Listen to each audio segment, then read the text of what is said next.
ಶ್ರೀಕೃಷ್ಣಾಯ ನಮಃ. ವಸುದೇವಸುತಂ ದೇವಂ ಕಂಸಚಾಣೂರಮರ್ದನಂ ದೇವಕೀ ಪರಮಾನಂದಂ ಕೃಷ್ಣಂ ವಂದೇ ಜಗದ್ಗುರುಂ. ಬ್ರಹ್ಮಸ್ಥಾನ ಸರೋಜ ಮಧ್ಯವಿಲಸಚ್ಛೀತಾಂಶು ಪೀಠಸ್ಥಿತಂ ಸ್ಫೂರ್ಜತ್ಸೂರ್ಯರುಚಿಂ ವರಾಭಯಕರಂ ಕರ್ಪೂರಕುಂದೋಜ್ವಲಂ ಶ್ವೇತಸ್ರಗ್ವಸನಾನುಲೇಪನಯುತಂ ವಿದ್ಯುದ್ರುಚಾ ಕಾಂತಯಾ ಸಂಶ್ಲಿಷ್ಟಾರ್ಧತನುಂ ಪ್ರಸನ್ನವದನಂ ವಂದೇ ಗುರುಂ ಸಾದರಂ. ಶ್ರೀಗುರುಭ್ಯೋ ನಮಃ. ಲಂಬೋದರಂ ಪರಮಸುಂದರಮೇಕದಂತಂ ರಕ್ತಾಂಬರಂ ತ್ರಿನಯನಂ ಪರಮಂ ಪವಿತ್ರಂ ಉದ್ಯದ್ದಿವಾಕರಕರೋಜ್ವಲಕಾಯಕಾಂತಂ ವಿಘ್ನೇಶ್ವರಂ ಸಕಲವಿಘ್ನಹರಂ ನಮಾಮಿ. ತ್ವಾಂ ದೇವ ವಿಘ್ನಧಲನೇತಿ ಚ ಸುಂದರೇತಿ ಭಕ್ತಿಪ್ರಿಯೇತಿ ಸುಖದೇತಿ ಫಲಪ್ರದೇತಿ ವಿದ್ಯಾಪ್ರದೇತ್ಯಗಹರೇತಿ ಚ ಯೇ ಸ್ತುವಂತಿ ತೇಭ್ಯೋ ಗಣೇಶವರದೋ ಭವನಿತ್ಯಮೇವ. ಶ್ರೀಮಹಾಗಣಪತಯೇ ನಮಃ. ಯಾ ಕುಂದೇಂದು ತುಷಾರಹಾರಧವಳ ಯಾ ಶುಭ್ರವಸ್ತ್ರಾವೃತ ಯಾ ವೀಣಾ ವರದಂಡಮಂಡಿತಕರ ಯಾ ಶ್ವೇತಪದ್ಮಾಸನ ಯಾ ಬ್ರಹ್ಮಾಚ್ಯುತಶಂಕರಪ್ರಭೃತಿಭಿಃ ದೇವೈಃ ಸದಾ ವಂದಿತಾ ಸಾ ಮಾಂ ಪಾತು ಸರಸ್ವತೀ ಭಗವತಿ ನಿಶ್ಶೇಷಜಾಡ್ಯಾಪಃ. ಶ್ರೀ ಸರಸ್ವತ್ಯೇ ನಮಃ. ವೇದಾರ್ಥತತ್ವವಿಶದೀಕರಣೇನ ಪುಂಸಾಂ ಉಚ್ಚೈರ್ಗತಿಂ ಜಗತಿ ಯೋ ದಯಯಾ ವಿಧಾತುಂ ರಮ್ಯಾಂ ಪುರಾಣಪದವೀಂ ಪ್ರಣಿನಾಯ ತಸ್ಮೈ ಲೋಕೇಶವೈಭವಪುಷೇ ಋಷಯೇ ನಮಸ್ತಾತ್. ತಸ್ಮೈ ವ್ಯಾಸಾಯ ಮುನಯೇ ಸರ್ವಜ್ಞಾಯ ಮಹರ್ಷಯೇ ಪಾರಾಶರ್ಯಾಯ ಶಾಂತಾಯ ನಮೋ ನಾರಾಯಣಾತ್ಮನೇ. ಶ್ರೀವ್ಯಾಸಾಯ ನಮಃ. ನಾರಾಯಣಂ ನಮಸ್ಕೃತ್ಯ ನರಂ ಚೈವ ನರೋತ್ತಮಂ ದೇವೀಂ ಸರಸ್ವತೀಂ ವ್ಯಾಸಂ ತತೋ ಜಯಮುದೀರಯೇತ್. ಕನಕರುಚಿದುಕೂಲಃ ಕುಂಡಲೋಲ್ಲಾಸಿಗಲ್ಲಃ ಶಮಿತಭುವನಭಾರಃ ಕೋಪಿ ಲೀಲಾವತಾರಃ ತ್ರಿಭುವನಸುಖಕಾರಿ ಶೇಷಶಾಯೀ ಮುಕುಂದೋ ಪರಿಕಲಿತರಮಾಂಗೋ ಮಂಗಲಂ ನಸ್ತನೋತು.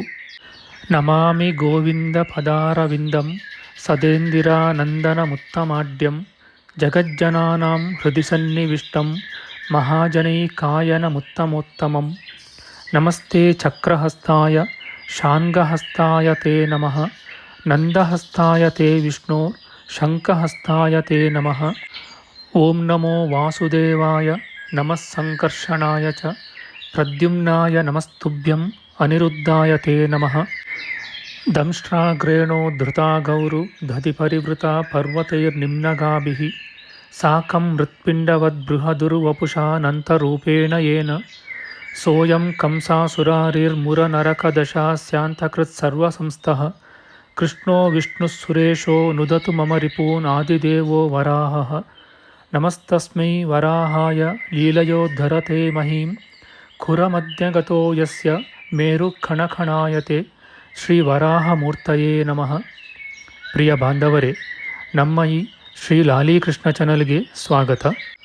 ಹಿಂದಿನ ವಿಡಿಯೋದ ಮುಂದುವರಿದ ಭಾಗವಾದ ಇಂದಿನ ವಿಡಿಯೋದಲ್ಲಿ ನಾವು ಶ್ರೀ ವರಾಹ ಮಹಾಪುರಾಣದ 8ನೆಯ ಅಧ್ಯಾಯದ ಉತ್ತರ ಭಾಗದ ವಿಚಾರ ಮಾಡೋಣ.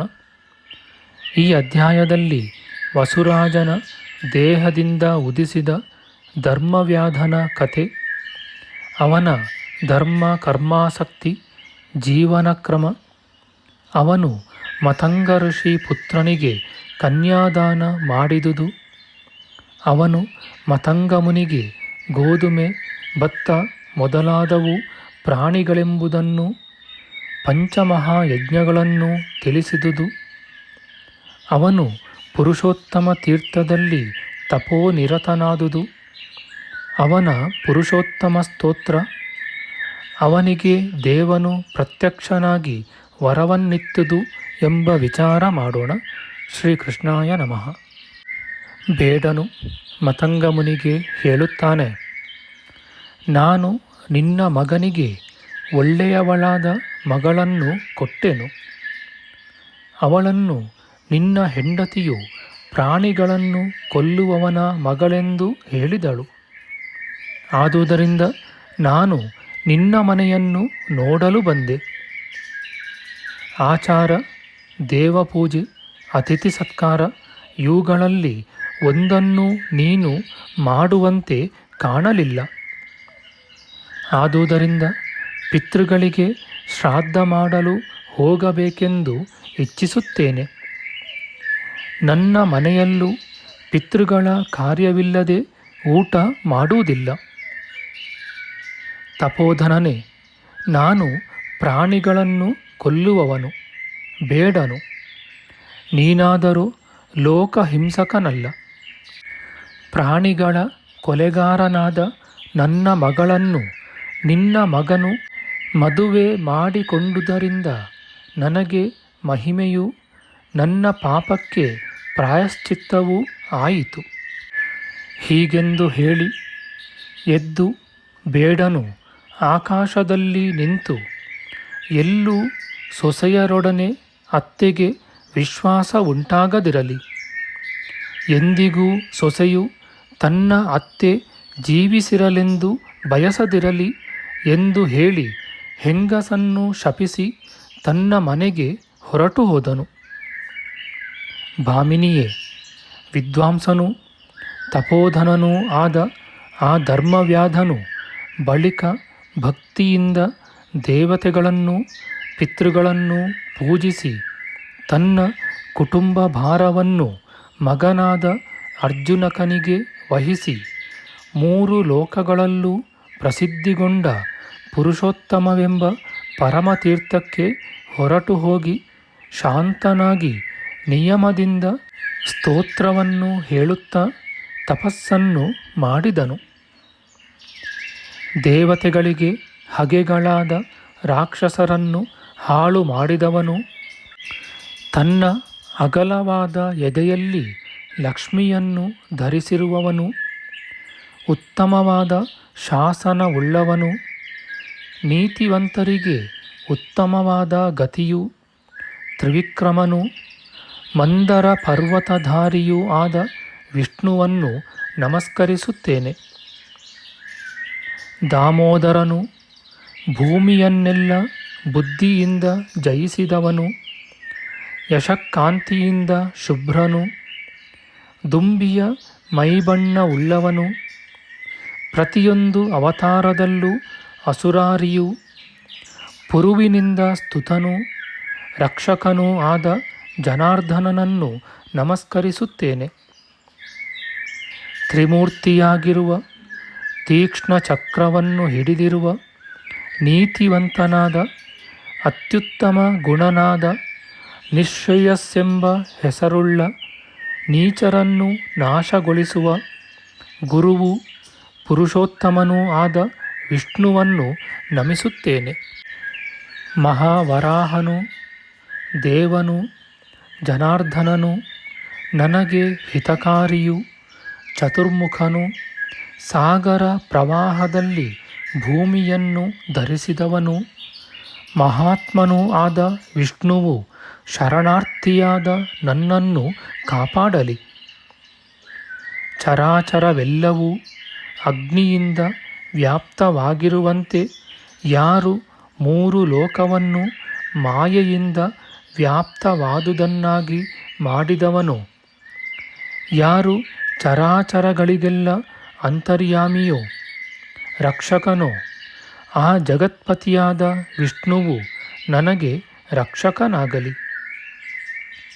ಪ್ರತಿ ಸೃಷ್ಟಿಯಲ್ಲೂ ಯಾರು ನೀರನ್ನು ಸೃಷ್ಟಿಸಿದನೋ, ಬಳಿಕ ಅದರಿಂದ ಚರಾಚರದಿಂದ ಕೂಡಿದ ಈ ಜಗತ್ತು ಹುಟ್ಟಿತೋ, ರುದ್ರಸ್ವರೂಪನಾದ ಯಾರಲ್ಲಿ ಅದು ಲಯವಾಗುವುದೋ, ಸೂರ್ಯ ಚಂದ್ರ ಪೃಥ್ವಿ ವಾಯು ಜಲಾದಿಗಳು ಯಾರ ಮೂರ್ತಿಗಳೋ, ಆ ಅಚಿಂತ್ಯ ರೂಪಧಾರಿಯು ಸನಾತನನೂ ಆದ ಹರಿಯು ಆ ವಿಷ್ಣುವು ನನಗೆ ಸುಖವನ್ನು ಕೊಡಲಿ. ಹೀಗೆ ಅವನು ಸ್ತುತಿಸಲು ಅನಂತ ಪಾದೋದರ ಬಾಹು ಮುಖಗಳುಳ್ಳವನೂ ಅದ್ಭುತವಾದ ರೂಪ ದರ್ಶನಗಳುಳ್ಳವನೂ ಆದ ಸನಾತನ ದೇವನು ತಾನೇ ಪ್ರತ್ಯಕ್ಷನಾಗಿ ವರವನ್ನು ಬೇಡು ಎಂದನು. ಪರಮಾತ್ಮನು ಹೀಗೆನ್ನಲು ಆ ವ್ಯಾಧೋತ್ತಮನು, ಸನಾತನನೇ, ನನ್ನ ಮಕ್ಕಳು ಕುಲೋತ್ಪನ್ನರು ಕರ್ಮ ಕಲಾಪಗಳಿಂದಲೂ ಆತ್ಮವಿದ್ಯೆಯಿಂದಲೂ ನಿನ್ನನ್ನು ಸೇವಿಸುವವರಾಗಲಿ. ನನ್ನ ಕುಲಕ್ಕೆ ಯಾವಾಗಲೂ ಜ್ಞಾನೋದಯವೂ ಬ್ರಹ್ಮನಲ್ಲಿ ಲಯವೂ ಆಗಲಿ. ಈ ವರವನ್ನು ದಯಪಾಲಿಸು ಎಂದು ಹೇಳಿದನು.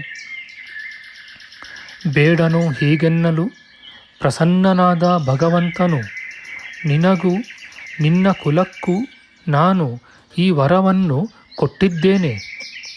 ನಿನಗೆ ಶಾಶ್ವತ ಬ್ರಹ್ಮನಲ್ಲಿ ಐಕ್ಯ ಉಂಟಾಗಲಿ ಎಂದು ಹೇಳಿದನು. ದೇವೋತ್ತಮನು ಹೀಗೆ ಹೇಳಲು ಆ ಬೇಡನು ಕ್ಷಣಮಾತ್ರದಲ್ಲಿಯೇ ತನ್ನ ದೇಹದಿಂದ ಹೊರಟ ತೇಜಸ್ಸನ್ನು ಕಂಡು ತನ್ನ ದೇಹವನ್ನು ತ್ಯಜಿಸಿ ಸ್ಥಿರವಾಗಿ ಆ ಪರಮಾತ್ಮನಲ್ಲಿ ಐಕ್ಯನಾದನು. ಭೂದೇವಿ, ಹೀಗೆ ಆ ಧರ್ಮವ್ಯಾಧನು ಹೇಳಿದ ಸ್ತೋತ್ರವನ್ನು ಯಾರು ಹೇಳುವರೋ ಮತ್ತು ಯಾರು ಕೇಳುವರೋ ಅವರು ವಿಷ್ಣು ದಿನ ಅಂದರೆ ಹರಿವಾಸರಗಳಲ್ಲಿ ವಿಶೇಷವಾಗಿ ಹರಿಯನ್ನು ಪೂಜಿಸಿ ಸದಾ ಉಪವಾಸ ಮಾಡಿದ ಪುಣ್ಯಕ್ಕೆ ಭಾಗಿಗಳಾಗಿ ಆ ಕೇಶವನು ತಾನೇ ಎಲ್ಲಿರುವನೋ ಅಲ್ಲಿಗೆ ಹೋಗಿ 70 ಮನ್ವಂತರ ಕಾಲ ಸುಖದಿಂದ ಇರುವರು. ಇತಿ ಶ್ರೀ ವರಾಹಪುರಾಣೆ ಆದಿಕೃತ ವೃತ್ತಾಂತೆ ವಸುಚರಿತೆ ವಸೋಃ ಪುಂಡರೀಕಾಕ್ಷ ಪಾರಸ್ತೋತ್ರೇಣ ಮೋಕ್ಷಪ್ರಾಪ್ತಿರ್ನಾಮ ಅಷ್ಟಮೋಧ್ಯಾಯ. ನಮ್ಮ ಮುಂದಿನ ವಿಡಿಯೋದಲ್ಲಿ ನಾವು ಶ್ರೀ ವರಾಹ ಮಹಾಪುರಾಣದ 9ನೆಯ ಅಧ್ಯಾಯವಾದ ಆದಿ ಕೃತಯುಗ ವೃತ್ತಾಂತ, ಭೂರಾದಿ ಲೋಕಗಳ ಮತ್ತು ವೇದಶಾಸ್ತ್ರಗಳ ಉತ್ಪತ್ತಿ, ಚಂದ್ರ ಸೂರ್ಯಾದಿಗಳ ಉತ್ಪತ್ತಿ, ಚಾತುರ್ವರ್ಣ್ಯ ಸೃಷ್ಟಿ, ನಾನಾ ವಿಧ ಸೃಷ್ಟಿಯಿಂದ ಭೂರಾದಿ ಲೋಕಪೂರಣ, ಮತ್ಸ್ಯಾವತಾರ, ದೇವಾದಿಗಳು ಮಾಡಿದ ಹರಿಸ್ತುತಿ, ವೇದೋದ್ಧರಣದ ವಿಚಾರ ಮಾಡೋಣ. ಆಧ್ಯಾತ್ಮಿಕ ಚರ್ಚೆ ಮತ್ತು ವಿಚಾರ ವಿನಿಮಯಕ್ಕಾಗಿ ಶುರು ಮಾಡಿದ ಈ ಚಾನಲ್ನಲ್ಲಿ ನಾವು ಅಪ್ಲೋಡ್ ಮಾಡುವ ಎಲ್ಲ ವಿಡಿಯೋಗಳನ್ನು ಸಂಪೂರ್ಣವಾಗಿ ನೋಡಿ ನಿಮ್ಮ ಸಲಹೆಗಳನ್ನು ಕಮೆಂಟ್ ಬಾಕ್ಸ್ನಲ್ಲಿ ಬರೆಯಿರಿ. ದಯವಿಟ್ಟು ಈ ಚಾನಲ್ಗೆ ಸಬ್ಸ್ಕ್ರೈಬ್ ಮಾಡಿ ಹಾಗೂ ಬೆಲ್ ಬಟನ್ ಒತ್ತಿ ನಾವು ಹಾಕುವ ಎಲ್ಲ ವಿಡಿಯೋಗಳನ್ನು ನೋಡಿ ಪ್ರೋತ್ಸಾಹಿಸಿ. ಕೃಷ್ಣಂ ನಾರಾಯಣಂ ವಂದೇ ಕೃಷ್ಣಂ ವಂದೇ ವ್ರಜಪ್ರಿಯಂ ಕೃಷ್ಣಂ ದ್ವೈಪಾಯನಂ ವಂದೇ ಕೃಷ್ಣಂ ವಂದೇ ಪೃಥಾಸುತಂ. ಶ್ರೀಕೃಷ್ಣಾಯ ನಮಃ.